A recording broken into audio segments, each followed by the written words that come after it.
are paid for by the people, not billion-trillion-dollar companies. I thought they were paid for by millionaires and billionaires. They're paid by the people. Like me, like my mother. And let me tell you something. None of Trump is American. All of his family, all of his wives, everything of him is immigration. His wife is from the Czech Republic. Is he trying to kick her out? No, of course not. His parents aren't American, trying to kick them out? No, they moved illegally. His children, they aren't fully American. They plan to kick him out? Pretty sure that all these people moved here legally, though. Okay, so you're saying that just because... Who can say where the road goes, where the day flows, only time. Let me just say this is a Bernie rally. Try going to, like, the zoo. Oh, that's a very clever suggestion. Or the depths of hell itself. Another one. But yet you still say we're at a war with Islam? Are we not at a war? That is the most ignorant, stupidest thing I've ever heard. Are we not at a war with radical jihadism? Okay, but are they not at a war with radical Christianity, okay? Oh my God. Where are we at war with radical Christianity? Really? No, really, I don't know. Are you kidding me? Actually, explain to me. Just... Where are we at war with radical Christians? Yeah, they're trying to target us for no reason. Where are the radical Christianity war? Where is that happening? The people in power. The people in power want to make us turn on each other. That's exactly why you're trying to do this. These are radical Christians? Get feelings from I just people. want to know about this radical Christian war that's going on. I haven't heard of it. Ask other countries. That's all I gotta say. Thank you for making an ass of yourself. Now let's watch your girlfriend do the same. Assalamu alaikum. Okay. Do you know what that means? Yeah, I actually lived in the Middle East for 2 years as a child. Well, fuck. That's really good. Now, if you could reply with the proper, like assalamu. You see, I had a... Yeah, Alaikum no. assalam. Yeah, not a fan. Have a good day. Growing up there as a young girl, I wasn't a big fan of like having to cover myself all the time. And, the actual rape culture that goes on in the Middle East, and throwing gays off of buildings and such. I wasn't a big fan of that. Being an American over there. Neither am I, but you don't think Donald Trump is after the same policies? I don't think he wants to throw gays off of buildings. No. No, but he's openly against them in radical form. Open against what? Gay people, Islamic people, black people, Mexican people. He's all about the hate. What did he do to gay people? He's openly slandered a bunch of... what did he say? I don't know. I would like to know about this. I haven't heard this. You haven't heard anything about... I haven't heard him say bad things about gays, no. Okay. Well, look at stuff from the 1990s. I don't know if you can even really compare saying a few things to really throwing them off of buildings either. You're right. You're right. Sticks and stones will not break bones, but words do hurt. The social justice warrior motto. Yeah, I think I'd rather hear a few nasty words than be thrown off a building. Me too. And that's where we're all the same on a human level. Don't think it's quite a valid comparison, is my point. Okay. Well, that's different. Have a good day. Another one bites the dust. He said it. He said that? Yeah. I wasn't listening, what? Excuse me, was you saying something? You can't tell me nothing. I don't know what to say to that. I've never heard that. I don't even understand what that means. I'm sorry, I hadn't heard that. I don't know how to disagree to that. Help me out. I don't know either. I don't know either.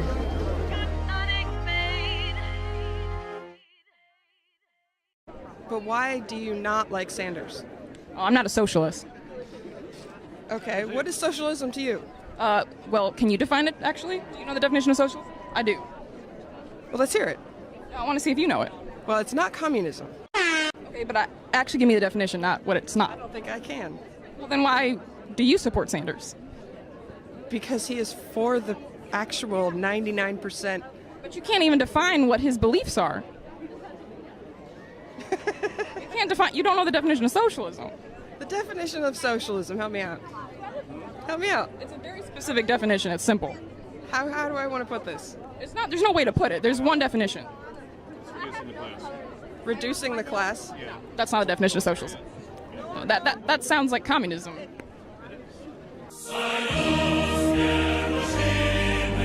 Well, so socialism is communism, according to you? No. Just use a very communist definition. Democratic socialism is a very different concept than communism. Can you actually define democratic socialism for me then? Oh shit.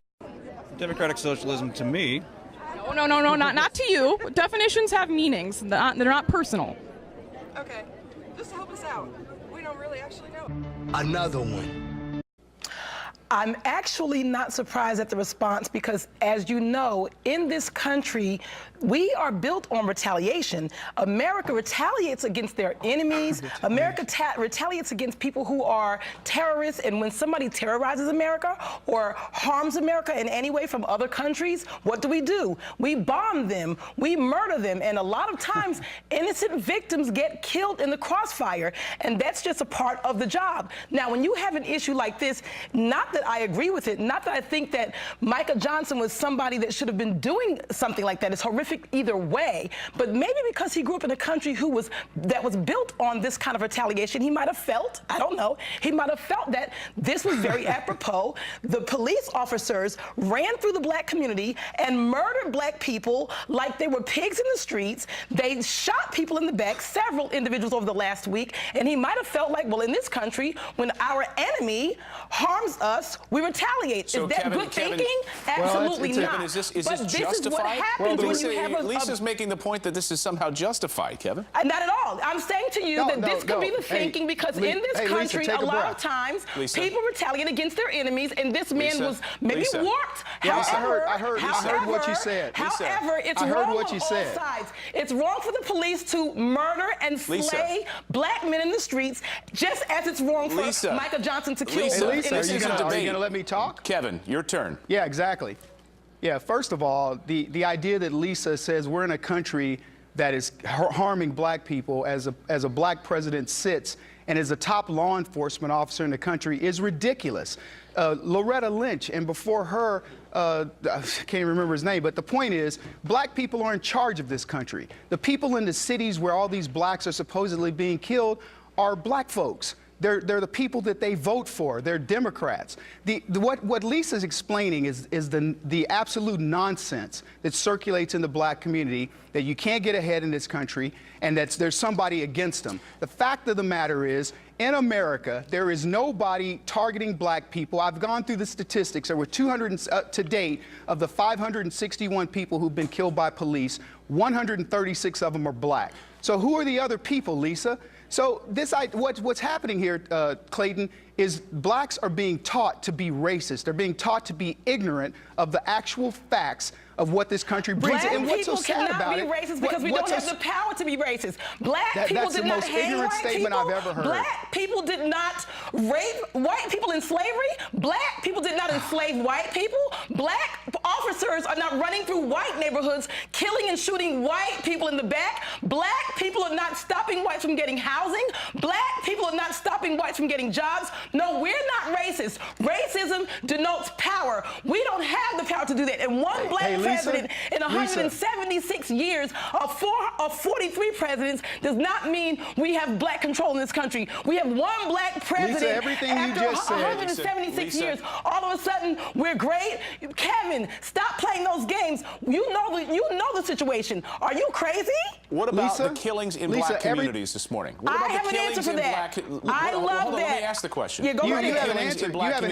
You have an answer. When you have people criticizing the Black Lives Movement, if they really care about the black community, why wouldn't they be addressing the black-on-black crime in cities like Chicago, where there are murders every 2 hours in the city of Chicago? First of all, murdering in your own community is interracial. Let's just clear this up. I've said it a million times on Fox before. Oh, no, it's okay. Interracial. It's okay, right, Lisa? Most murders in the white community are performed by whites. Most murders in the black black community are performed by blacks. So murders usually are interracial, so intraracial. So don't try to say that only black people are killing their own people. White people kill me with that lowbrow statement. Stop playing Lisa, games. nothing The you fact say is, makes an all ounce of races sense. kill their own race All right, now let generally. Kevin So respond. it's not something that's only I'd like specific to to black respond. I'm communities. just not going to talk over her. Let Kevin respond. I'm not going to talk over her. The fact of the matter is everything that Lisa says is absolute abject nonsense. Everything she has is an excuse for the behaviors that are going on in the black community. What Lisa doesn't want to talk about is the fact that there are people out there targeting police officers. Police officers are not homogeneous in color. They're heterogeneous. They're black. They're Hispanic. True. They're whites. They're everybody. They're being targeted by people that they're trying to protect. Lisa doesn't want to talk about the number of police officers who go into the black community to actually solve crimes committed by blacks in more ratio per capita than any other racial group. She doesn't want to talk about the people that they have to console after black people. Hey, Lisa, I listened to you talk. Why don't you just settle down for a second? Guys, we have to Lisa, why don't you just settle down for a second? All right, guys, we have to end it there. We got to end it there. We got to remove the coffee from the set this morning. I think that you have to acknowledge the reality, regardless of which end of the ideological spectrum you're on, that this idea that the relationship between a corporation and a worker is an entirely voluntary one is a figment of our imagination. The reality is that the relationship depends upon the balance of power. Because if you were to really believe that it's totally a voluntary relationship, then you should be arguing for child labor, because that was legal at one time, and that was argued as a beneficial thing for the economy. So we have to understand that it's a balance of away power. from whether we need customers with more money to have that that base, but we'll be addressing some of the underage working here shortly. Ben, yeah, your I mean, perspective? I'll refrain from talking about child labor, especially given the fact that the rationale for child labor laws is that children are incapable of consent, right? I mean, that's the rationale for Although child your labor child laws. did appear on television last night. She did, without her consent, but I will tell you that she immediately joined SAG-AFTRA. The rationale for child labor to be legal was that children are exploitable, more exploitable. That's why businesses wanted it, and people had to fight against it. Businesses may want it, but the fact is that the children are not capable of consent, which is why the legislation was appropriate from all ideological points of view. In terms of whether basically this trickle-up economics, this idea that if you pay people $15 an hour, it will help the general economy, it's evidencing a differential point of view with regard to how money is invested and what makes your life as a consumer better. The truth is that Mother Teresa did less good for the world than Bill Gates, as a general matter. Because more people gained their jobs through Bill Gates, more people have a product that Bill Gates created, more people's lives have been bettered through Bill Gates. Mother Teresa did a lot of wonderful things. But the reality of the situation is that what makes your life better than people's lives were 50 years ago is all the new products and services developed by all the rich people who hire you. All of you out there who I'm sure are not rich, are you working for a poor person right now? Who is hiring you? Who's paying your salary? Unless you're working for the government, and even then you're not working for a poor person, you're paying for the rich people who actually pay the taxes that pay for you to work for the government. So this idea that economic growth is a function of people making $15 an hour versus $14 an hour is simply not true. The reality of the situation is that what makes the economy grow is new products and services that make your life better and which require millions of dollars in research and development. And as far as the point that was made about the salary of the CEO of Walmart, all I can say is this. Walmart has approximately, they're the biggest employer in the country. They have something on the order of 2 million employees across the country. Let's say we agree that 20 million is too much. And let's say that we cut that salary to zero. Great, we just gave everybody $10, right, for the year. So let's stop pretending that the vast wealth imbalance inside Walmart is causing poverty for people at the bottom.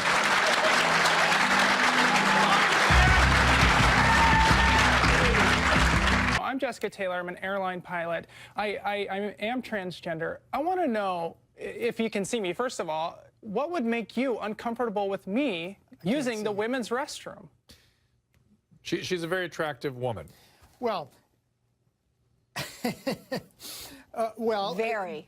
A lot of transgender people are not. A lot of people, a lot are not convincing in their presentation as the opposite of their biological sex, and so it's obvious to the people who see them that this is actually a man in a dress and not a biological woman, and that can create. I can understand how that would create fear and anxiety on the part of women and girls in a ladies' room. So, so only well-dressed women can go into the ladies' room. Is that what you're saying? Only women that are attractive, just like the Donald Trump thing. Only women that are attractive can have these positions or use the restroom in this case.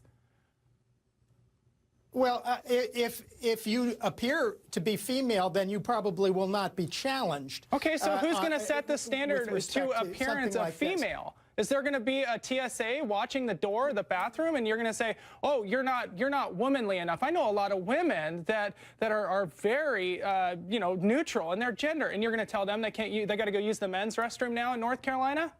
Boy, that makes sense. The point is, this is an issue that you and other transgender people have brought on yourselves by choosing to present yourselves as the opposite of your biological sex.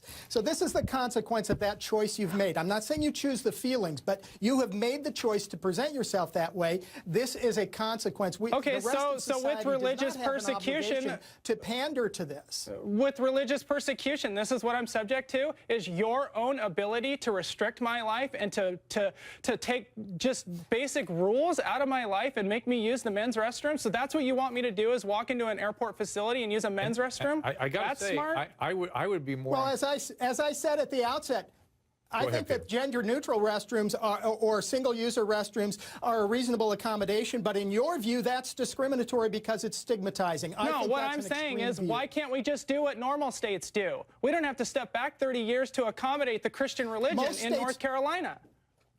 This is an important point. The majority of states do not have any law prohibiting discrimination based on gender identity. The majority of states have no such law.